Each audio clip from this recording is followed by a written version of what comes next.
and we took the second half of Ben's face and alongside Yan Yan's face, and they look completely the same, right? So he has the top of my face and the bottom of Yan Yan's face, which makes for like the perfect face, really. How did you do that casting? I'll say.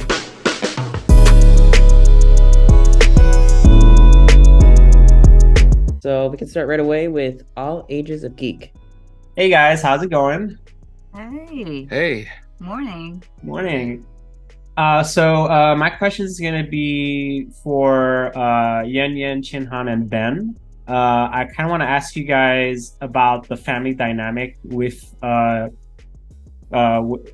guys on screen. Like, how did you guys be able to work that out? Like, what was that process like? I think at one point in real life, I just showed up at Yan Yan's house, and then she cooked dinner for me, and I think Chin Han showed up too. So, and then we just took that and transplanted it and put it on set, right? I feel like our dynamic.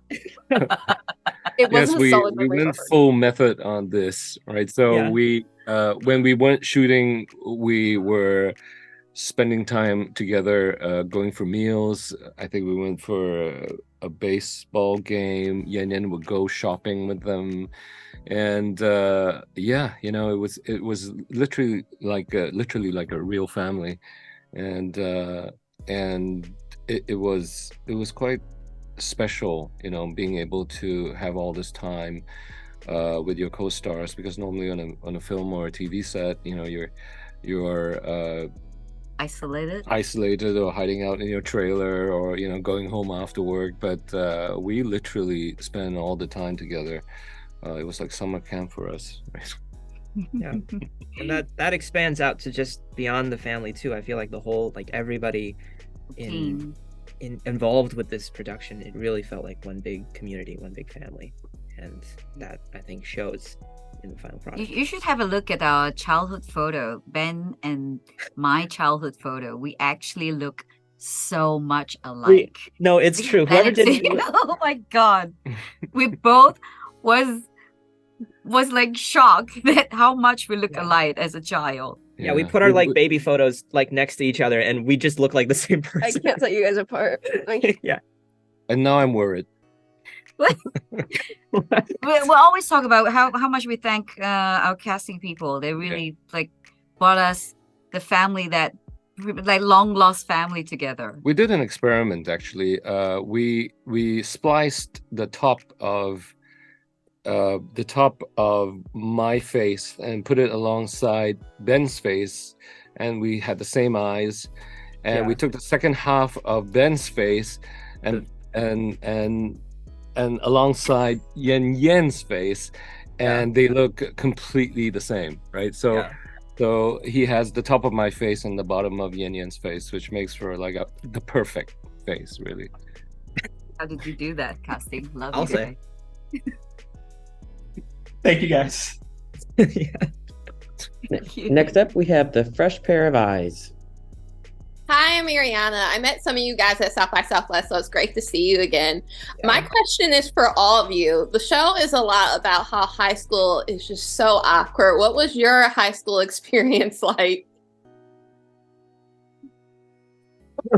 I was homeschooled, so I was awkward on my own. But I got to experience my awkward high school years with Ben, and now all of you get to see how horrifically awkward it is. She got to run the simulator, basically. Yeah. And I got to do the time machine. No, I went to high school. I went to public high school, and I was also awkward on my own. Perfect. And with others. So it was just, it's what you see is kind of what it was. I was awkward in middle school, if that counts. It all counts. It counts. Rough time, middle school. My high school was in Malaysia, and I am one big sports geek. I'm always on the field running, or I'm in the sea windsurfing. That's what I do in high school. I was in sports, so that was a lot of fun, but that didn't spare me from any awkwardness.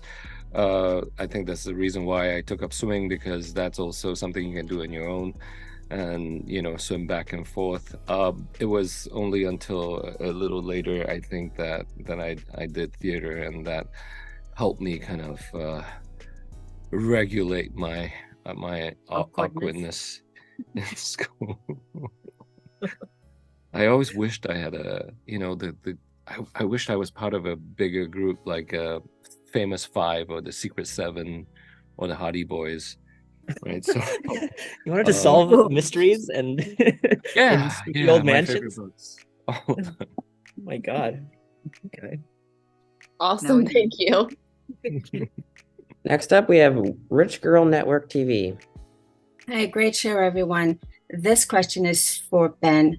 Ben, you're playing this teen in the show, and lots of kids, and everybody's going to watch this. What would you want? It's a fun show, but what would you want a teen to learn about your character? What would you want them to take away watching you perform and being in the show? What would that be for you?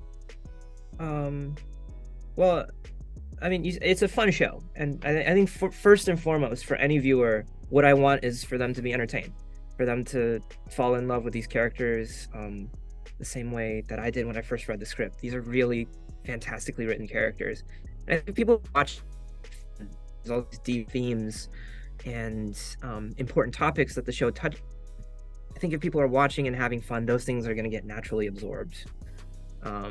So first and foremost, I hope people enjoy it. And for Jin, for me as an actor, it was important that show this character having a sort of arc this season where he really develops and grows as a human being. And I hope that, younger people watching, and especially people who grew up in the same way that I did.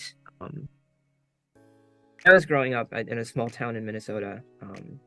It's like a trope. I shout out Minnesota every time I do one of these interviews. Go Minnesota, greatest state in the union. But I was one of the only Asian kids in my school about my experiences.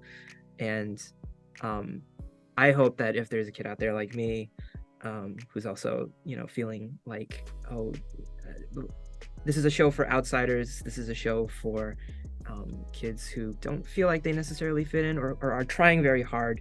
And I hope that they can sort of see this character and see it as sort of an interface for themselves. And the character grow, maybe they can find some hope for themselves too. Great, thanks so much. Really loved your show. Thanks. Next up is U.S. News Express. Hello, hi. My question is for Chin Han and Yan Yan. So the parents' characters are also very relatable. Can you talk about from your point of view, what part you find most relatable to those characters?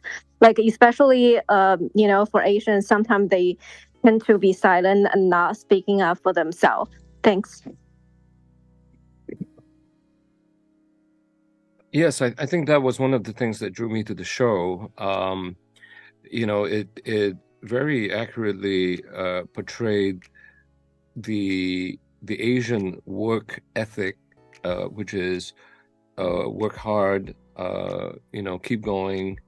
Someone will recognize you, and at some point in time, all the hard work will pay off. As for being a parent, you have to be strict. You have to be scheduled and have structure. I see that all the time, with the friends around me who have children. But what you don't see is, all the love, that happens within a family, and all the struggles too, and all the conversations that couples have about what their futures are going to be. And I think we do this quite honestly, and I think quite candidly in this movie. Sometimes it's a bit uncomfortable to watch because it's so true to life, but I think working with Yan Yan, and we spend a lot of time going through the dialogue, going through the scenes, going through the stories to make sure that we find a language that is authentic, and relationships that are true, that people can see themselves in. I think it's really rewarding whenever we finish a scene and our showrunner or people on the set come over and said, "You transported us just now. You transported us to a childhood at that moment of time when you two were talking." So that is something it's very, very rewarding for me, and I hope the audience will relate to it very, very much. Thank you. Thank you. Next up is Disney Examiner. Hi, everybody. Good morning. I wanted to ask, it's a question for all of you, really, because I think you all had the pleasure of working with Destin Cretton on your episodes. What is it like working with someone like him and the other team of directors that you guys got to work with that just have a unique view on Asian American living? Fantastic. Destin's great. He's very tall, so you trust him inherently as a director. That was awesome. He made me so nervous. Oh my God, he made me so nervous. He's really hard to read. I found he was. Maybe a little bit, but he's like a very he's a very stoic, I feel like, guy, especially on set when he's working, But he's also very chill. So but I felt very, working with him, and honestly with every single director, you felt like you were in good hands. You felt like you were in the hands of people who really cared about telling a good story, having fun, and also portraying, like you said, all of these specificities to the Asian American experience in a very authentic way. And that was really bolstered by the fact that our entire sort of every single department was had someone in there from a specific background that would understand the specificities of these things. And it was to the point where you'd walk into the fake house that they built for us, and you see these tiny details that that only someone who lived in a house, really, really grew up in a house like this, would know about. The rou song on the cupboard. Yeah. Like nobody, like the little jellies in a jar above the fridge. Who knows about that other than someone who had to stare at it for their entire childhood. And so it felt really good, and it was very helpful for us as actors to transport us to that specific place, to have those incrementally small details around us that you can't even perceive. So yeah. Working with Destin, the very first day for me on set, he actually spent so much time for me and Ben to find a character. And that's the first scene you see when both of us appear in the whole series. I was so grateful that he actually spent that time, because I was here and everybody's so busy with preparing the shoot, the filming, and no one talked to me, and I was so nervous. I was panicky in finding the character. I haven't seen my son, I haven't seen Jin, I haven't seen Ben for a while. So when we went on set, he just take the time for us to explore. I think the exploration on the day, it really set down the character, and I'm ever so grateful to have a director like Destin to come in and do such detailed work with me. I am very, very grateful. Thank you. Yeah. I think that first scene took about like 5 hours. Yes. It was way longer than any other scene we ever shot past that, but he knew that we needed that time. I remember I was there that day in my trailer, and I just asked him to drive me over because I was bored and I wanted to watch. Yeah. So I just had them drive me over so I could actually sit there and see what everyone was doing. That's right, because she had the next scene up. Yeah, that was the following scene. She was there for 5 hours. Sorry, Sydney. Sorry. I had fun watching. Yeah, he's very he loves the process of acting, and in turn loves actors, and you can feel it. He gives us the time to explore, which is the greatest gift a director could have, on top of the fact that he does wear killer Hawaiian shirts that puts everyone at ease and makes us feel so comfortable in his presence. It was quite a delight. And also, working with people like Lucy Liu, who is an actress herself, so understands the process and understands what we go through. She speaks our language as well. So, having a director like that really just allows us to, be fully expressed, really. Thank you, everybody. If you like this video, don't forget to comment, to like, and subscribe to our channel right here.